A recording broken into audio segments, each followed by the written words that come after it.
I'm not going to show the trailer because I don't want to spoil it for Steph. I want to be respectful. Oh, But yeah, you can do whatever you need to do. Okay, but there was a teaser trailer for Wicked for Good.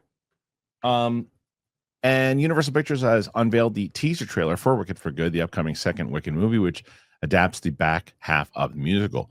Both films were shot back to back, but the second film begins years after the events of the first. Elphaba, now an enemy of the state of Oz and dubbed the Wicked Witch of the West. At the same time, Glinda has become a public figure controlled by the wizard, by Jeff Goldblum, and Madame Morrible, Michelle Yeoh. The consequence of the choices made at the end of the first film now plays out here in the second. The first film was both a critical smash and commercial success, the highest grossing movie musical of all time, as well as landing 10 Oscar nominations, including wins for costume and production design. Director John M. Chu tells Vanity Fair that the second film is so different from movie one, but adds that some aspects of the sequel will shed light on choices made in the first. Things that you may have noticed in movie one, you'll see why those things are there. It is designed to be big and felt deeply. One disadvantage is that most of the musical's well-known songs are in the first half. The second has a few notable ones, including For Good, Thank Goodness, No Good Deed, and As Long as You're Mine. The second film also has 2 new songs, one each for Glinda and Elphaba. In the musical, Dorothy Gale is only seen as a shadow, but here she and her friends will be seen a bit more. Of the changes, Chu says we tread lightly, try to make more sense of how it impacts our girls and our characters than maybe the show does. We're delicate. In terms of where the film is right now, Chu says he's still doing little tweaks here and there. We're almost there, inches away. First film will also be returning to theaters in limited release this summer. Here's the have you seen the poster, Steph? If not, there it is. Yeah. Okay. Amazing. Yeah, it's really good. Okay, so I just did the trailer reaction to this too.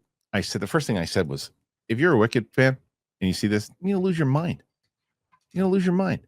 It's like it is the second movie. You can tell how it ties in, where it was shot. I guarantee you, this is another guarantee I'll give you. John M. Chu will be nominated for Best Director at the Oscars. Well, whether or not he deserves it or not for this one, because of the snub that he got last year. Yeah, he'll be nominated this year. I think he'll probably wind up being deserved for it, but he's going to get nominated for this. And I'm curious to how it's going to look. It looks beautiful. It looks like a continuation of the first story, obviously. And I mean, like I said to you when we talked about it, it wasn't in my top 10 of last year, but I thought it was a good movie. I thought it was a good adaptation, great adaptation from a musical. I'm excited to see where the story goes. The movie plays continuously in my house. I'm not the Wicked person, but I can understand why people love this movie, and this movie's going to make close to $1 billion. How excited are you for this movie? I'm so excited. So excited. Like, this is one of the movies that just makes me fall in love with musicals, but also just movies in general and what we can do with them. And it's like, I can't wait. The picture looks great. I realized that they were picking up a few years ahead of time. That's like new news to me. So that's kind of cool, because I was wondering, I was like, I wonder if they're going to pick up right where we ended, but I guess it makes sense in terms of where we finally end. If they're going off the Wizard of Oz, that we would jump a few years to be a little bit more realistic and see where their friendship has changed and gone. But I will be there. I'll probably go to the re-release in theater as well, and then be there for the second part. I think it'll be helpful, the fact that they filmed it back to back. So whatever magic they had on set has it's basically a shoo-in for continuation, whether or not it's like as good of a story. That's, I mean, to be seen, but I agree with you. I feel like it's kind of like a no-brainer, but it feels like because it was filmed back to back, it's that same energy, it's that same level that they gave the first one. Yeah, and the movie's going to do gangbusters. It's going to make so much money. So much money. Yeah, just so great. It is, and it's so. I think Universal. This is Universal. They're going to have. This will be a big hit for them. They know it, and especially the first. I think the first one did like 800 million or something. So if the first one did that, the second one is going to definitely do that more. And what I said also, Steph, and I wonder, I assume you agree with this, is that the thing is, you know how they're always talking, we talked about it last week, I think you and I, how do you get the younger generation in the theater?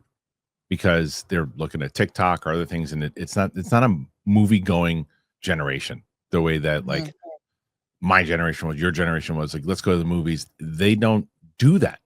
However, Right. there are certain ones that they do. This is one of those movies that they do.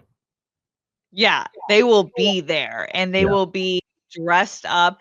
Is Yeah. it oh my gosh, it just lights me up as just a movie nerd. I remember when the Harry Potter movies would come out, and all of us, all the kids, elementary to high school and college would be there at midnight or whenever the first showing of the movie was, outside ready, got our parents to drop us off, and it was like the best thing ever. And Right. they're gonna do that.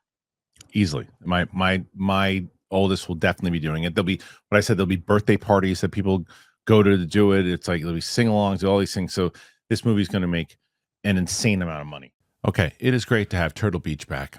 And I've been talking about Turtle Beach. You guys have been raving about Turtle Beach, and why wouldn't you?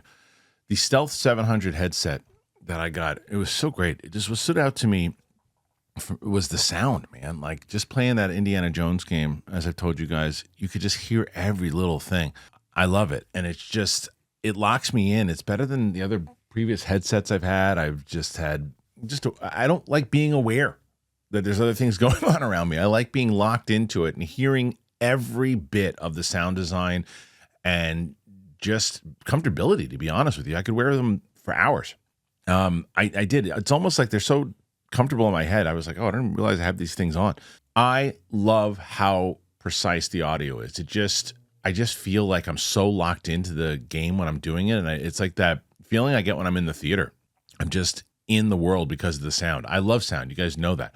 The other thing that's great about it is the 80-hour battery. That's crazy. I mean, you don't even feel like you ever have to even charge it. The worst is you're playing something and then it just craps out on you. And you're like, oh, no. The Stealth 700, it has the industry's first ever cross-play dual wireless transmitter system. What it means is that you can seamlessly switch between your consoles and your PC with just a click of the button. It gets even better. While being connected to your console, the Stealth 700 can connect with your phone for music streaming or taking calls at the same time. Listen to your favorite songs while gaming, and it's all done with the Stealth 700.